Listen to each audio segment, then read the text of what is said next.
बिस्मिल्लाहिर्रहमानिर्रहीम। नाज़रीन अस्सलाम वालेकुम। मैं हूं आपका मेज़बान साबिर शाकिर। वफाकी दारुल हुकूमत इस्लामाबाद से कुछ ताज़ा तरीन और अहम मालूमात आपके साथ शेयर करते हैं। पाकिस्तान के हालात वाक़यात, सियासी सूरत हाल, इमरान खान साहब की रिहाई के बारे में एक इंतहाई अहम खबर आपके साथ शेयर करना चाहते हैं, क्योंकि काउंटडाउन स्टार्ट हो चुका है, उल्टी गिनती शुरू हो चुकी है और ये उल्टी गिनती ज़्यादा लंबी नहीं है।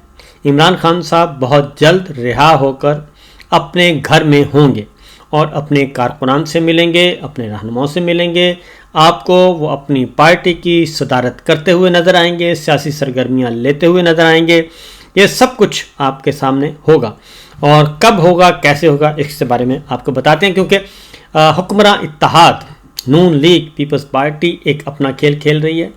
दोनों हारे हुए हैं, फॉर्म 47 की पैदावार हैं, चोरीशुदा मैंडेट है, इलेक्शन चोरी है और अब वो एक एक करके इमरान खान साहब और जो मिलिट्री लीडरशिप के दरमियान जो एक लड़ाई चल रही थी, उस लड़ाई से वो भरपूर फ़ायदा उठा रहे थे। जरदारी साहब भी और नवाज शरीफ साहब भी, मरियम साहिबा भी और बिलावल साहब भी, दोनों भरपूर फ़ायदा उठा रहे थे इस लड़ाई से और वो चाहते थे और चाहते हैं कि ये लड़ाई बढ़ती रहे और इनके दरमियान किसी किस्म की कोई अंडरस्टैंडिंग ना हो, इनके दरमियान कोई राब्ता ना हो, इनके दरमियान कोई मफाहमत का रास्ता ना निकले। वो ये मुसलसल कर रहे हैं।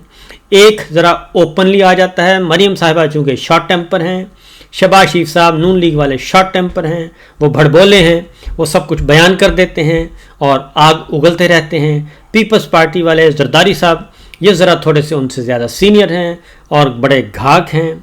एक जरदारी सब पे भारी कहते हैं, वो अंदर ही अंदर कार्रवाई डालते हैं और चीज़ों को मैनिपुलेट करते हैं, लेकिन उनसे ज़्यादा ख़तरनाक हैं। आप इससे अंदाज़ा कर लें कि जरदारी साहब फॉर्म 47 की बुनियाद पे ईवान सदर पहुंच गए। हालांकि यहाँ नवाज शरीफ साहब पहुंच सकते थे, बहुत अच्छी जगह थी उनके लिए, लेकिन उन्होंने अपने लिए ईवान सदर रखा, उनको इधर कर दिया, भेज दिया प्राइम मिनिस्टर।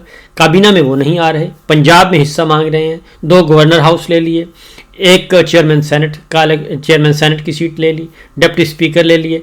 यानी जो मोटा मोटा माल था, मीठा मीठा, वो सारे का सारा समेट लिया और नून लीग को आगे कर दिया कि नून लीग जाने और मिलिट्री इस्टेब्लिशमेंट जाने और मईशत जाने, आप करें जी अपना काम। बाकी हर गलत काम में वो बराबर के शरीक हैं, खा वो 8 फरवरी इलेक्शन चोरी का मामला हो, खा वो 26 नवंबर का मामला हो, खा वो 8 फरवरी का इलेक्शन चोरी और उसके बाद हुकूमत साजी का पीका एक्ट का मामला हो, 26वीं गैर आइनी तरमीम का मामला हो। हर मामले में मौलाना फजलुर रहमान साहब भी गवाही दे चुके कि हर मामले में वो साथ साथ होते हैं, लेकिन उसके बाद पीछे चले जाते हैं। तो ये इनका एक चल रहा है। तो ये जाली निज़ाम भी उस वक्त तक ही रह सकता है जब तक इमरान खान और फ़ौज के दरमियान, फ़ौज के दरमियान तो लड़ाई है नहीं, इमरान खान और जनरल आसिम मुनीर के दरमियान इनका आपस में टकराव रहता है। लिहाजा ये सिलसिला इनके लिए बहुत अच्छा है। तो वो उसमें आग भी छिड़कते रहते हैं, चिंगारियाँ डालते रहते हैं, फ्यूल डालते रहते हैं और दिया सलाई लेके बैठे हैं कि ये आग बुझने ना पाए। और घूम घाम के सिर्फ एक ही आ जाते हैं कि 9 मई के इर्द गिर्द घूमते रहते हैं और 9 मई पे भी वो फ्यूल छिड़कते रहते हैं। ये सब कुछ हो रहा है और ये सब कुछ इसलिए, और अपने लिए आसानियाँ पैदा कर रहे हैं, अपने लिए अपने जजेस जो है वो डाल रहे हैं हाई कोर्ट्स में, अपने जो ख़ास लॉयल जजेस हैं उनको इंडक्ट कर रहे हैं, उनको जुडिशरी में डाल रहे हैं, क्योंकि जुडिशरी के ज़रिए ही इन्होंने सब कुछ करना होता है। ब्यूरोक्रेसी ऑलरेडी ब्यूरोक्रेसी के मोस्टली, क्योंकि इनका ज़्यादा इक़्तिदार इनका रहा, इसलिए ब्यूरोक्रेसी में वो मैनिपुलेट कर लेते हैं आसानी से। जुडिशरी को ज़रा थोड़ा सा टाइम चाहिए होता है, इसलिए अब वो सारी की सारी इन्वेस्टमेंट जुडिशरी में कर रहे हैं। और हमारी जो मिलिट्री लीडरशिप है वो शायद समझती नहीं है, उसको वक्ती फ़ायदा इसी में नज़र आ रहा है कि ठीक है ये इनके साथ चलते रहेंगे, बाद में हम जुडिशरी को देख लेंगे। लेकिन हकीकत ये है कि एक दफ़ा अगर इन्होंने पंजे दोबारा से गाड़ लिए तो फिर इनके पंजे जो इस वक्त सिस्टम पे गाड़ रहे हैं, ये पंजे फिर इनके मिलिट्री इस्टेब्लिशमेंट और मिलिट्री लीडरशिप के गले में ये होंगे, ये सारे पंजे वापस आएंगे। तो लिहाजा ये सब कुछ हो रहा है। फिर पीपल्स पार्टी और नून लीग को एक और मसला भी है, और वो ये है कि इनको ये पता है कि जनरल आसिम मुनीर और इमरान खान साहब के दरमियान जब तक ये लड़ाई चलती रहेगी, उस वक्त तक हम इससे फ़ायदा उठाते रहेंगे और जनरल आसिम मुनीर साहब हमारे हाथों ब्लैक मेल होते रहेंगे और हम उनको जो कुछ भी दिखाएंगे और आंखें दिखाएंगे, कुछ ना कुछ अपने लिए निकालते रहेंगे, उनकी बातें मानते रहेंगे, उनके कहने पे मुख्तलिफ पोस्टिंग ट्रांसफ़र करते रहेंगे और इदारों के सरबराह लगाते रहेंगे, लेकिन दरून खाना वो अपने लिए ज़्यादा फ़वाइद हासिल कर रहे हैं। क्योंकि आप ये देख लें कि तमाम मुकदमात, अरबों रुपए के मुकदमात, अरबों रुपए के स्टैब्लिश्ड मुकदमात, वो सारे के सारे सेटल डाउन हो गए हैं और क्लीन चिट्स मिल रही हैं, क्लीन चिट हर तरह से मिल रही है और अपने आगे बढ़ रहे हैं। तो ये सब कुछ हो रहा है जी। तो इसलिए इस ब्लैकमेलिंग से भी उन्होंने बहुत ज़्यादा फ़ायदा उठाया, क्योंकि वो कहते हैं कि जनरल आसिम मुनीर जो हैं वो, उनके पास कोई ऑप्शन नहीं है, इमरान खान के साथ उनकी बनती नहीं है, ना उनसे बनने देंगे ना बनेगी, लिहाजा उनके पास कोई ऑप्शन नहीं है और ऑप्शन हम ही हैं, लिहाजा वो हमारे मरहून मिन्नत हैं। तो ये सारी बातें चलती रही हैं। लेकिन कुछ पिछले अरसे से जो तवील नशस्त हुई अली अमीन गंडापुर साहब और बैरिस्टर गौहर से army chief general Asim Munir की, वो और उससे पहले एक जो है वो स्टैब्लिश हो गया राब्ता, कुछ चीज़ें तय हो गई, लेकिन उसके बाद उसको भी सबोटाज किया गया। सबोटाज करने के बाद फिर उसको ख़राब किया गया और ख़राब करने वाले अनासर दरमियान में होते हैं।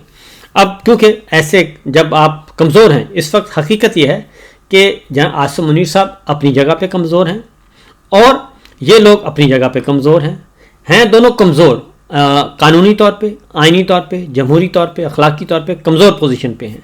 क्योंकि जब 8 फरवरी का इलेक्शन चोरी हुआ उसके बाद ये मज़ीद कमज़ोर हो गए और इसको जितना भी वो आप कह लें, नई कानून साजी करके, जुडिशरी के ज़रिए सब कुछ करके आप जो मर्ज़ी कर लें, लेकिन आप रहेंगे कमज़ोर ही, क्योंकि आपके पास मॉरल ग्राउंड नहीं है, आपके पास लीगल कॉन्स्टिट्यूशनल ग्राउंड नहीं है, आपको इंटरनेशनल कम्युनिटी तस्लीम नहीं कर रही, इंटरनेशनल ऑर्गेनाइजेशन तस्लीम नहीं कर रहे, पाकिस्तान के अवाम तस्लीम नहीं कर रहे, सिस्टम का तस्लीम नहीं करने के लिए तैयार, आर्टिफिशियली कॉस्मेटिक्स मेजर्स लेके आप जितना मर्जी चलते रहें, बढ़ाते रहें, ये है नहीं। अल्टीमेटली जब हम ये बात करते हैं तो कुछ दोस्त नाराज़ भी हो जाते हैं कि अल्टीमेटली ये जाली निज़ाम का ख़ात्मा और इन जाली हुक्मरानों से निजात उस वक्त मिलेगी जब इमरान खान और फ़ौजी क़यादत और GHQ और हमारी मिलिट्री इस्टेब्लिशमेंट जब एक दूसरे के करीब आ जाएंगे, मिल बैठेंगे और गलत फहमियाँ दूर हो जाएंगी तो बात ख़त्म हो जाएगी। क्योंकि इनके दरमियान कोई ऐसा है नहीं, कोई झगड़ा नहीं है। ये जो कहानियाँ सुनाते हैं कि जहाँ आसिम मुनीर साहब बतौर DGISI बुशरा बीबी के एक फ़ाइल लेके गए और इमरान खान ने कहा ये क्या कर रहे हैं, तो वो फ़ाइल पिछले 2 महीने हो गए हैं, तो वो फ़ाइल किधर है? तो वो फ़ाइल ऐसी थी नहीं। ये कहानियाँ सुनाते रहे हैं और मैं तो बार बार कहता हूँ, और फिर ख़ास तौर पे जो जुनैद अकबर खान साहब ने कल कहा कि अगर डॉक्टर आरिफ अलवी साइन ना करते तो जनरल आसिम मुनीर साहब 27 तारीख को रिटायर हो जाते हैं। तो उन्होंने साइन करके बहुत गलती की समरी पे। तो उस वक्त हुआ ये था कि जनरल आसिम मुनीर साहब और इमरान खान साहब के दरमियान राब्ता हो चुका था और इस बात की यकीन दहानी करवा दी गई थी कि जनरल आसिम मुनीर साहब जो हैं वो न्यूट्रल रहेंगे और सियासी मामला से दूर रहेंगे और सियासी लड़ाई में नहीं पड़ेंगे।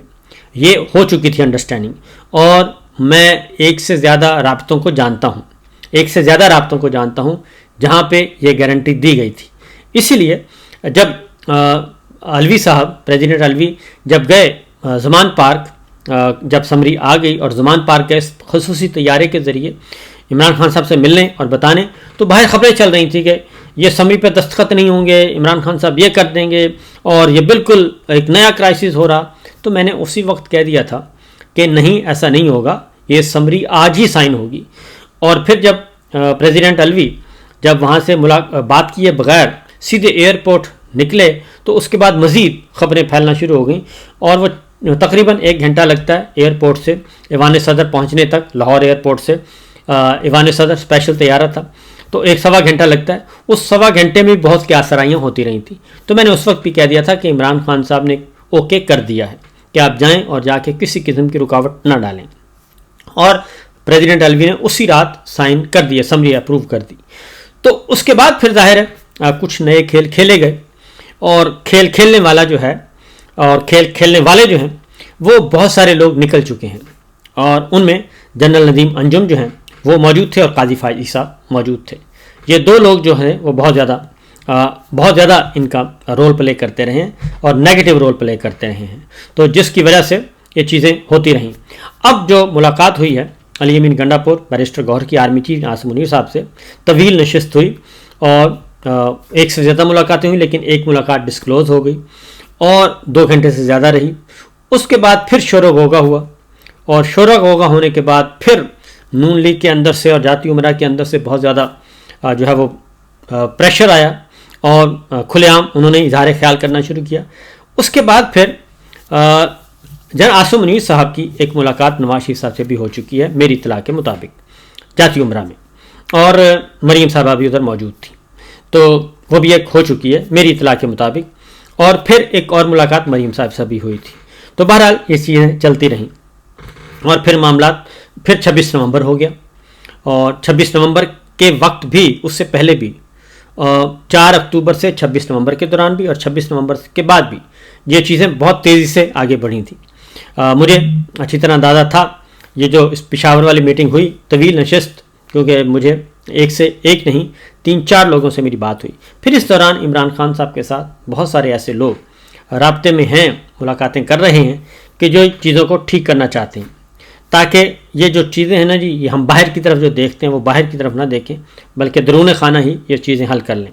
بہرحال صورتحال یہ ہے کہ اب ایک پہلا باضابطہ رابطہ براہ راست عمران خان اور جنرل عاصم منیر صاحب کے درمیان ہوا ہے, اور پہلا ورکنگ ریلیشن شپ جو ہے وہ قائم ہوا ہے. اور جو عمران خان صاحب نے خط لکھا ہے, جو پچھلے ولاگ میں بتا چکا ہوں, جو خط لکھا ہے آرمی چیف عاصم منیر صاحب کو, وہ خط برائے خط نہیں ہے, یہ میں آپ کو بتا دوں. جو چیف جسٹس یحییٰ آفریدی صاحب کو خط لکھا ہے وہ بھی خط محض خط نہیں ہے.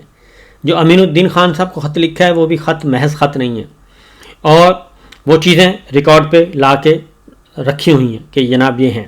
اور اس لیے یہ خطوط برائے خطوط نہیں ہے, وہ جیسے کہتے ہیں نا تنقید برائے تنقید نہیں ہے, یہ تنقید برائے اصلاح ہے.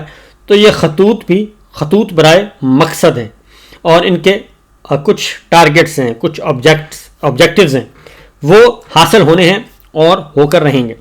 تو اس لیے عمران خان صاحب نے آرمی چیف کو جو خط لکھا ہے وہ بھی اس سلسلے کی ایک کڑی ہے کہ ورکنگ ریلیشن شپ قائم ہو گیا ہے, اور عمران خان صاحب نے خط لکھ دیا ہے. قیدی ہیں اور جیل میں ہیں, اور ظاہر ہے ان کی ہدایت پہ ان کی ٹیم نے یہ خط ڈرافٹ کرنا ہے, وہ ڈرافٹ کیا ہے اور انہوں نے لکھ دیا ہے. اور اسی طریقے سے چیف جسٹس یحییٰ آفریدی صاحب کو اور آئینی بینچ کے سربراہ کو یہ جو خطوط لکھے ہیں اس کے نتائج نکلیں گے. تو یہ جو پہلا رابطہ ہوا ہے اس کے بعد کافی پریشانیاں ہیں. اور پھر علی امین گنڈا پور صاحب جو ہیں وہ ایک انٹرویو میں ایک بات بتا چکے ہیں ندیم ملک صاحب کو, انہوں نے کیا ہے کہ ہم 80% اور 99% معاملات ہمارے طے پا گئے تھے. کیا کہا انہوں نے, ذرا سنیے. کہ اگر ہم بیٹھ کے بات کریں تو بیٹھ کے بات کرنے کے لیے ہمیں ایک کھلا ماحول چاہیے. تو یہ میری سجیشن تھی, اور میں نے کہا کہ سر خان صاحب کو ہم ایسی جگہ پہ لے کر جب بات چیت شروع ہوئی تو آپس میں بیٹھ کے ہم کوئی بات معاملات خان صاحب کے سامنے بیٹھ کے طے کر لیں تو یہ بہتر ہوگا. بنی گالا بھی تھا, رتھیا گلی کا ہاؤس بھی ہو سکتا ہے, اس میں یہ سی ایم ہاؤس, یہ بھی سی ایم ہاؤس ہے, یہ بھی ہو سکتا ہے. عمران خان کو ادھر موو کر دیا اور یہاں باقی بیک چینل چلتا ہے جی. 80% ایک دفعہ اور 99% دوبارہ, یہ چیز میں یہاں تک پہنچ گیا تھا.